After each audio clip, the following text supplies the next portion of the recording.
ये है JEE mains का 2023 10th अप्रैल का शिफ्ट 1 का paper. So let us see its solution very quickly. देखिए एक ये क्वेश्चन है, एम मास का पार्टिकल चलते हुए आता है, 2m मास के पार्टिकल से टकराता है और उससे चिपक जाता है, तो कंबाइंड पार्टिकल की वेलोसिटी आपको बताना है। m मास का पार्टिकल v वेलोसिटी से चल रहा है, ये 2m मास का पार्टिकल है, कंबाइंड पार्टिकल 3m का हो जाएगा। अगर वो v डैश से चले तो इन दोनों का मोमेंटम और ये मोमेंटम बराबर कर दो मोमेंटम कंजर्वेशन से, तो v डैश हमको मिल गया v/3। This is the answer. Next question, एक ऑब्जेक्ट 200 न्यूटन उसका वेट है अर्थ की सरफेस पर, तो उसका वेट क्या होगा r/2 डेप्थ पर जाने पर। देखो r/2 डेप्थ का मतलब सेंटर से डिस्टेंस भी कितनी हो जाएगी, r/2 हो जाएगी। r उसकी रेडियस है। अर्थ की सरफेस पर एक्सेलरेशन ड्यू टू ग्रेविटी ये होता है g की वैल्यू, इसको मास से अगर हम मल्टीप्लाई कर दें तो ये बन जाता है वेट। तो जो वेट है वो 200 न्यूटन है अभी अर्थ की सरफेस पर, मतलब ये चीज़ है 200 न्यूटन। जब r/2 डिस्टेंस नीचे जाएंगे तो ग्रेविटेशनल फील्ड इंटेंसिटी इतनी हो जाएगी। अब स्मॉल r को कर दो आप r/2, तो ये हमको मिल गया gm/2r², मतलब कि gm/r² का आधा हो गया।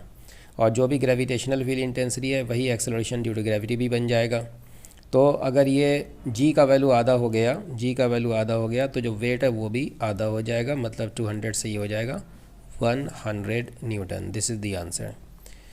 एक इक्वेशन दिया गया है एक प्रोग्रेसिव वेव का, दिस इज़ द इक्वेशन, तो बताना उसकी स्पीड क्या होगी।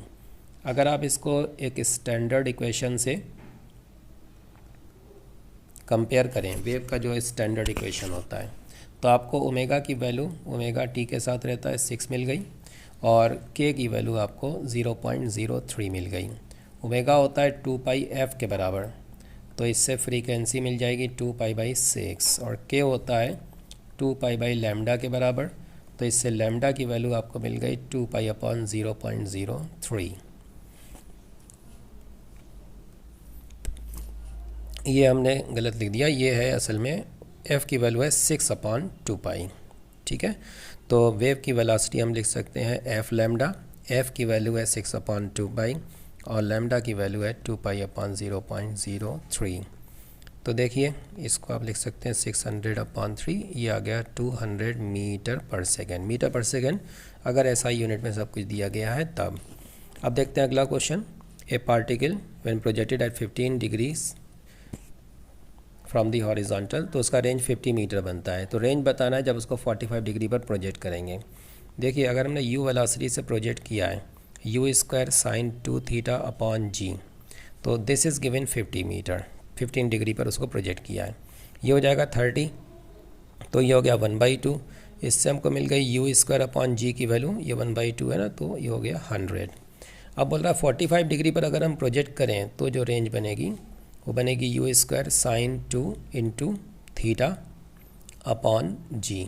सो this is u²/g into sin 90 degree which is 1, तो ये बन गई range 100 metre. This is the answer. Next question, earth shrink हो जाती है 1/64 टाइम्स, उसका वॉल्यूम हो जाता है, जो इनिशियल वॉल्यूम था उसका 1/64 टाइम्स।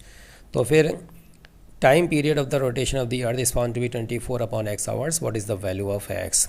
इसमें एंगुलर मोमेंटम कंजर्वेशन लगेगा। देखिए असल में क्या है, जब वो श्रिंक होगा ना अर्थ, मास तो उतना ही रहेगा, श्रिंक हो गया, रेडियस पहले r थी और अब रेडियस r डैश हो गई, मास अभी भी उतना है, तो मोमेंट ऑफ इनर्शिया पहले I1 था अब I2 है। पहले मोमेंट ऑफ इनर्शिया था 2/5 mr², अब मोमेंट ऑफ इनर्शिया बनेगा 2/5 mr²। तो अगर पहले एंगुलर वेलोसिटी ओमेगा थी जो कि 2π टाइम पीरियड होगा, मतलब कि 2π/24 आवर्स, तो अब जो एंगुलर वेलोसिटी ओमेगा डैश होगी वो बन जाएगी 2π/t dash. T dash is the rotation time period. Okay, so हमें एंगुलर मोमेंटम कंजर्वेशन लगाना है। I1 ω1 इक्वल टू I2 ω2 लगा दो। I1 का वैल्यू हमें पता है, ω1 को हमने लिख दिया 2π/24, I2 का वैल्यू है 2/5 mr², और ω2 है 2π/t डैश। तो देखिए ये t डैश इधर आ जाएगा, बाकी सब देखो कैंसिल हो रहा है, ये सब कैंसिल हो गया। तो टी डैश जो बना वो 24 hours into R dash upon R का होल स्क्वायर। तो बेसिकली हमें आर डैश अपॉन आर में रिलेशन चाहिए, आर डैश में और आर में रिलेशन चाहिए, उससे फिर हमें टी डैश पता चल जाएगा और वो आपको यहाँ से मिलेगा। देखो पहले जो वॉल्यूम है वो है 4/3 पाई आर क्यूब और इसका कर दो 1/64, तो ये अब जो वॉल्यूम बनेगा वो आपको मिल जाएगा। तो अब जो वॉल्यूम है वो नई रेडियस के टर्म्स में हम ये लिख सकते हैं। तो इससे हमें आर डैश अपॉन आर इसकी वैल्यू मिल गई 1/4। तो इसको यहाँ पर आप यूज़ कर लो, ये आ जाएगा 24/4 का square 16। So this is 24/x and this is 24/16। तो x की वैल्यू आ गई 16। नेक्स्ट क्वेश्चन देखते हैं। एक ऑब्जेक्ट है, हीट रेडिएट कर रही है 300 केल्विन पर, उसका जो वेवलेंथ है मैक्सिमम इंटेंसिटी के करस्पॉन्डिंग वो लैम्डा है। वीन्स डिस्प्लेसमेंट लॉ, मैक्सिमम जो लैम्डा होता है वो टेम्परेचर के इन्वर्सली प्रोपोर्शनल होता है। अब बोल रहा है कि टेम्परेचर को हमने फर्दर इंक्रीज़ कर दिया 300 केल्विन से, मतलब टेम्परेचर डबल हो गया। तो जब टेम्परेचर डबल हो जाएगा तो वेवलेंथ क्या हो जाएगी, वो वेवलेंथ जो कि मैक्सिमम इंटेंसिटी के करस्पॉन्डिंग होती है वो आधी हो जाएगी। तो पहले अगर वेवलेंथ लैम्डा था तो अब जो वेवलेंथ है वो λ/2 बन जाएगा। नेक्स्ट क्वेश्चन, ये दो स्टेटमेंट दिए गए हैं और आपको बताना है कौन करेक्ट है कौन इनकरेक्ट है।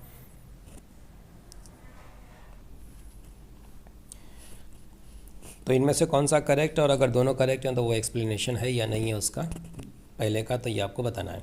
देखिए पहला स्टेटमेंट है एलसीआर सर्किट में AC source has the maximum average power at resonance. Resonance पर मैक्सिमम पावर डिसिपेट होती है, ऑब्वियसली ये करेक्ट है। Second statement, resistance only circuit with zero phase difference has the maximum average power, ये भी बात सही है, सेकंड स्टेटमेंट करेक्ट है। सेकंड स्टेटमेंट इसलिए करेक्ट है क्योंकि पावर होती है ना VRMS IRMS into cos phi. तो कॉस फाई अगर फेज डिफरेंस अगर ज़ीरो हो जाएगा, फाई की वैल्यू ज़ीरो, तो कॉस फाई बन जाएगा कॉस ज़ीरो जो कि मैक्सिमम 1 हो जाएगा, इसलिए पावर ऑब्वियसली मैक्सिमम होगी। और इनफैक्ट जब रेजोनेंस होता है तो आपको पता होगा कि XL और XC एक दूसरे के अपोजिट होते हैं और बराबर होते हैं, इसलिए तो XL XC को कैंसिल कर देता है, इसलिए जो इम्पीडेंस है वो मिनिमम इम्पीडेंस बन जाती है R के बराबर, और जब इम्पीडेंस मिनिमम होती है तो पावर मैक्सिमम हो जाती है। तो सेकंड स्टेटमेंट जो बता रहा है कि सिर्फ रेजिस्टेंस अगर हो, रेजिस्टेंस अगर है तो ये बिल्कुल वैसी ही बात हो गई जैसे कि XL और XC एक दूसरे के इफेक्ट को कैंसिल कर रहे हैं। तो सेकंड स्टेटमेंट पहले स्टेटमेंट को कुछ हद तक एक्सप्लेन भी कर रहा है, ठीक है। सो दोनों करेक्ट हैं and second is the right explanation of the first one. Next देखते हैं, a monoatomic gas initially at pressure P volume V is compressed to 1/8 of its volume in adiabatically. What will be the final pressure of the gas? तो बहुत आसान question है। Monoatomic gas है, उसका जो gamma है वो होता है 5/3। तो आप फार्मूला लगा दो PV to the power gamma equal to constant. तो पहले प्रेशर P है, वॉल्यूम V है, उसकी पावर 5/3 कर दो इक्वल टू फाइनल प्रेशर हमसे पूछा गया वो P है और फाइनल वॉल्यूम कितना है 1/8 of the initial volume compress to 1/8 of the initial volume. So V/8 is the final volume, ठीक है। तो इससे हमको जो फाइनल प्रेशर P डैश है वो मिल गया P into 8 to the power 5/3। अब ये 8 और ये 1/3 रूट है तो 2 हो जाएगा, 2 की पावर 5 हो जाएगा। सो 2 की power 5 into P, this is the answer. और इसको आप लिख सकते हैं 32 इंटू P। नेक्स्ट क्वेश्चन देखते हैं, what is the maximum percent error in the measurement of this quantity L which is given by this in terms of these parameters? Consider the percent error in the calculation of ABCD as 1 2 3 4% respectively. तो बहुत आसान question है। देखिए L के बारे में दिया गया है, A स्क्वायर है, B क्यूब है अपॉन C है और D स्क्वायर रूट के अंदर है।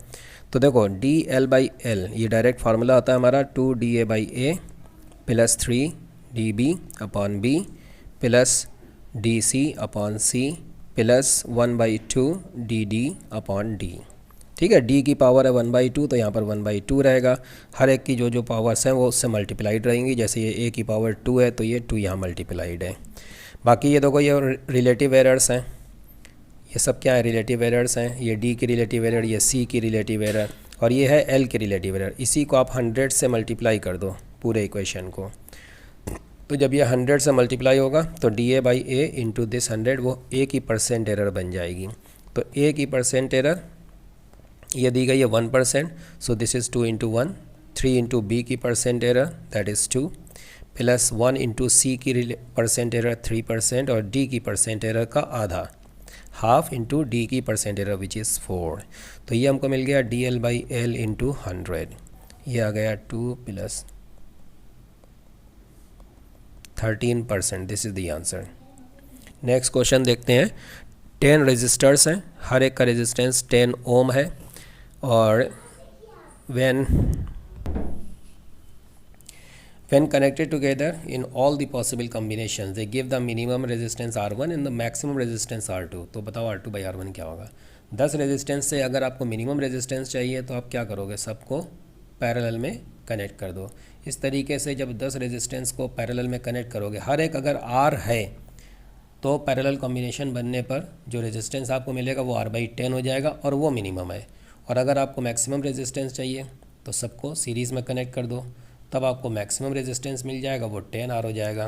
तो इस मैक्सिमम और मिनिमम का ratio now you can find it, this is 100। Question number 15 देखते हैं। An object is placed in front of a plane mirror 12 centimetre away from. Object को फिक्स रखते हुए प्लेन मिरर को अगर ऑब्जेक्ट की तरफ शिफ्ट कर दें 4 सेंटीमीटर से, तो इमेज में जितनी शिफ्टिंग है वो आपको बताना है। देखो ये प्लेन मिरर है, ये रही ऑब्जेक्ट। अब ये डिस्टेंस कितनी भी उससे फ़र्क नहीं पड़ता है, मिरर को हमने शिफ्ट किया है 4 से, तो जो ऑब्जेक्ट जो इसकी इमेज होगी ना वो शिफ्ट हो जाएगी 8 से। इसको आप चाहे तो ऐसे समझ सकते हैं, वैसे तो डायरेक्ट रिजल्ट होता है, फार्मूला होता है, थ्योरी में पढ़ाया जाता है, फिर भी अगर आप समझना चाहें तो ऐसे। देखो अभी ये डिस्टेंस दी गई है 12 सेंटीमीटर, तो ये डिस्टेंस भी 12 सेंटीमीटर, मतलब टोटल डिस्टेंस कितनी हो गई 24 सेंटीमीटर। अब अगर हमने मिरर को इधर 4 से शिफ्ट कर दिया तो ये डिस्टेंस ऑब्जेक्ट का मिरर से कितना रह गया, 8 रह गया। तो फिर इमेज अब जो नई लोकेशन पर बनेगी वो भी मिरर के पीछे 8 पर ही बनेगी। तो 8 और 8 16 हो गया, तो ऑब्जेक्ट और इमेज के बीच की डिस्टेंस अब कितनी हो गई 16। तो पहले इमेज का डिस्टेंस ऑब्जेक्ट से कितना था 24 और अब इमेज का डिस्टेंस ऑब्जेक्ट से कितना हो गया 16। तो शिफ्टिंग जो होगी वो 24 माइनस 16 मतलब कि 8 सेंटीमीटर के बराबर हो जाएगी। नेक्स्ट क्वेश्चन देखते हैं। रेडियो एक्टिव डीके एक न्यूक्लियस एक्स में हो रहा है, साइमल्टेनियसली वाई में और जेड में डीके हो रहा है। एक्स जो है वो वाई में और जेड में डीके हो रहा है। वाई में डीके होने की उसकी हाफ लाइफ है 12 मिनट्स और जेड में उसके डीके होने की हाफ लाइफ है 3 मिनट्स। तो इससे आपको इस डीके का λ1 और इस डीके का λ2 मिल जाएगा। होता ना फार्मूला हमारा लैम्डा इक्वल टू ln2/t²। तो ये हो गया λ1 पर मिनट में और ये हो गया λ2 पर मिनट में, ठीक है। अब देखो किसी टाइम पर अगर इसके n न्यूक्लियाई हैं, इनिशियली n की जो वैल्यू थी वो n0 थी मान लो, और किसी टाइम पर इसके न्यूक्लियाई n रह गए, तो इस तरफ इसका जो डीके हो रहा है y की तरफ वो कितनी रेट पर होगा, λ1 इंटू n, जो हमारा फार्मूला होता है ना dn/dt equal to minus λn। तो rate of decay that is λn magnitude, ठीक है ना। तो λ1 इंटू n की रेट से इधर डीके होगा। इसी तरीके से इस तरफ जो डीके होगा वो λ2 इंटू n की रेट से होगा। तो ये जो x है इसके कम होने की जो टोटल रेट है dn/dt, n is the number of nuclei of x which is remaining at any time t। तो इसके डीके होने की जो टोटल रेट है वो बनेगी माइनस λ1 n माइनस λ2 n, मतलब कि माइनस n इंटू λ1 प्लस λ2। अब जैसे हमारा जो सिंगल इक्वेशन होता है ना, थोड़ा सा टाइम बचाने के लिए आप चाहें तो इसमें ऐसे शॉर्टकट लगा सकते हैं कि जब यहाँ पर n है उसके साथ लैम्डा है तो इसको इंटीग्रेट करने पर हमें ये रिज़ल्ट मिलता है। तो बस इतना सा फ़र्क हो गया कि अब लैम्डा की जगह पर λ1 प्लस λ2 आ गया, तो फिर हम डायरेक्ट रिज़ल्ट लिख देते हैं n equal to n0 e की पावर माइनस लैम्डा की जगह पर क्या हो जाएगा, यहाँ पर जो लैम्डा है λ1 प्लस λ2 इंटू टी। अब हमसे पूछा क्या गया है, टाइम बताना है जब 50% डीके हो गया। तो 50% डीके तो 50% बाकी रह गया, मतलब n0 था तो बाकी कितना रह गया n0/2। और λ1 λ2 देखो यहाँ से उठा करके रख दो, ln2/12 प्लस ln2/3, ठीक है। बाकी ये टाइम की वैल्यू हमें फाइंड करना है। n0 और n0 कैंसिल हो गया, दोनों साइड में नेचुरल लॉग आप ले लो, तो ये बनेगा ln1/2 माइनस मतलब कि माइनस ln2, ये हो गया माइनस ln2। राइट साइड में जब आप नेचुरल लॉग लोगे तो ln तो 1 हो जाएगा। बाकी ये जो पावर है पूरी नेगेटिव की, इसमें तो कोई इस पूरे टर्म में ये जो पूरा टर्म है इसको हम यहाँ लिख रहे हैं ln2 कॉमन लेते हुए 1/12 प्लस 1/3 इंटू टी, तो ये ln2 cancel, minus minus cancel, हो गया प्लस। तो t की वैल्यू हमको मिल रही है यहाँ पर 12/5 मिनट, ठीक है। इससे t की वैल्यू हमको मिल जाएगी। Okay, this is the answer 12/5 minute. Next question देखते हैं। For a particle performing SHM the position is given as a function of time, t = 0 पर वो a/2 पर है और a + a की तरफ जा रहा है। ये ऐसे SHM कर रहा है, ये पॉजिटिव डायरेक्शन है, ये +a है और ये -a है। तो a/2 पर है वो, +a/2 पर। अब +a/2 पर है तो दो पॉसिबिलिटी बनती है, हो सकता है इधर जा रहा हो सकता है इधर जा रहा हो, इसीलिए उसने क्वेश्चन में बोल दिया है कि वो +a की तरफ जा रहा है, मतलब वो राइट में जा रहा है। तो आपको बताना डेल कितना होगा। बहुत आसान है क्वेश्चन। t = 0 जो दिया है उसने, वो तुम यहाँ पर रख दो इस फार्मूले में, a sin 0 + डेल, और उस टाइम पर x की वैल्यू इसने कितनी दी है, a/2 दी है, वो यहाँ रख दो, a और a कैंसिल हो गया। तो sin डेल = 1/2, तो डेल आ गया π/6। π/6 इसके करस्पॉन्डिंग होगा। अगर ये वाली कंडीशन वो आपको बताता तो वो 5π/6 हो जाता। तो ये हमारा आंसर हो गया डेल के लिए। अगला क्वेश्चन देखते हैं। एंगुलर मोमेंटम इलेक्ट्रॉन का फर्स्ट बोर ऑर्बिट में L है, तो जब वो सेकंड ऑर्बिट में चला जाएगा तब कितना होगा। एंगुलर मोमेंटम होता है mvr which is n times h/2π। जब फर्स्ट ऑर्बिट में है तो n की वैल्यू 1 है, जब वो सेकंड ऑर्बिट में जाएगा तो n की वैल्यू 2 हो जाएगी। तो फर्स्ट ऑर्बिट में ये एंगुलर मोमेंटम, सेकंड ऑर्बिट में ये एंगुलर मोमेंटम। तो पूछ क्या रहा है, चेंज पूछ रहा है, तो इसमें से आप इसको सब्ट्रैक्ट कर दो। अच्छा, ये जो वैल्यू है ना फर्स्ट ऑर्बिट में, ये उसने L दिया है, इसका मतलब इसको हम क्या लिख सकते हैं 2L। तो जो चेंज उसने पूछा है वो 2L - L हो जाएगा, मतलब कि L हो जाएगा। तो अभी तक जितने क्वेश्चन मिल सके तो उनका ये आंसर है। बाकी के क्वेश्चन का सलूशन नेक्स्ट वीडियो में। Thank you very much.